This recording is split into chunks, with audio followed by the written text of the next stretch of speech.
उत्तर देतो. जिल्हाधिकारी साहेबांनी स्वतःहून बदली मागितली त्यांच्या हेल्थ रिझनमुळे. आपल्याला कदाचित माहिती नसेल की 1 वर्षापूर्वी त्यांना मेजर हार्ट अटॅक आलेला होता आणि त्याच्यामुळे ही दगदग जी आहे ती त्यांना पुन्हा छातीमध्ये थोडंसं दुखायला वगैरे लागलं. त्यांनी मला ताबडतोब फोन केला. मी त्यांना म्हटलं की नाहीतर मी त्यांना सोडलंच नसतं, परंतु एक हेल्थ रिझन असं असतं की त्याच्या वेळेला तुम्हाला फॅमिली बरोबर राहण्याची गरज असते आणि ते त्यांचा अधिकार आहे आणि त्याच्यामुळे त्यांनी हा मागून घेतलेला अधिकार आहे. त्यांची बदली कोणी करू शकत नाही. जोपर्यंत मला एक सांगून दे बघा, मी स्वतः मुख्यमंत्री साहेबांच्या अतिशय जवळचा कार्यकर्ता. माझ्या जिल्ह्यातली बदली मुख्यमंत्री साहेब मला विचारल्याशिवाय करतील का? उलट मीच पत्र दिलं होतं की यांच्या जागेवर अमुक काय जे काय असेल ते आम्हाला नवीन अधिकारी द्या. बरोबर आहे ना साहेब? बघा, एक मनुष्य जो तळमळून काम करतो तुमच्यासाठी, स्वतःच हेल्थ हे नसताना तुमच्यासाठी तळमळून काम करतो, त्याला शेवटी काय तुम्ही त्याचा अगदी शेवट बघणार का? असं शक्य नसतं. त्यांच्या काम करण्याच्या पद्धतीबद्दल माझं कुठलंही दुमत नाही.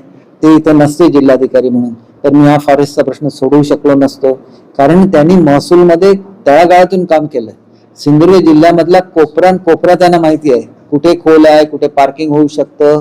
तुम्हाला असं पटणार नाही की त्यांनी अनेक वेळा गावामध्ये जाऊन मुक्काम केलेला आहे, कारण त्यांनी फील्ड ऑफिसर म्हणून सिंधुदुर्गमध्ये आपली करिअर बनवली आणि त्याच्यामुळे असा उत्कृष्ट अधिकारी जिल्ह्यामधून जाणं हे सुद्धा जिल्ह्याला एका तऱ्हेने सेटबॅक आहे. बघा, आमची ज्यावेळेला मी एकदम वैयक्त खातं माझ्याकडे होतं त्यालाच अंदाजे बांधा योजना एवढी इफेक्टिव्हली राबवू शकलो नाही, कारण तत्कालीन जिल्हाधिकारी तेवढे ऍक्टिव्ह नव्हते. आज मी करू शकलो कारण साहेब एवढे ऍक्टिव्हली काम करतात. त्याच्यामुळे बदली त्यांची कोण करू शकतो? त्यांनी स्वतःहून बदली मागितली.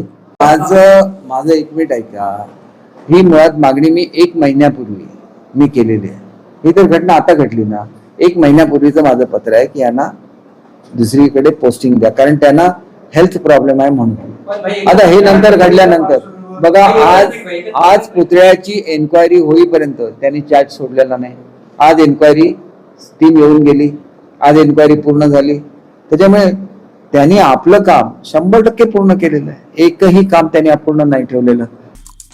आमचे दिवसभरातले सर्व अपडेट्स, ताज्या घडामोडी आणि थेट लाईव्ह पाहण्यासाठी सबस्क्राईब करा, लाईक करा कोकणचं नंबर 1 महा चॅनल कोकण 7 लाईव्हचं YouTube चॅनल.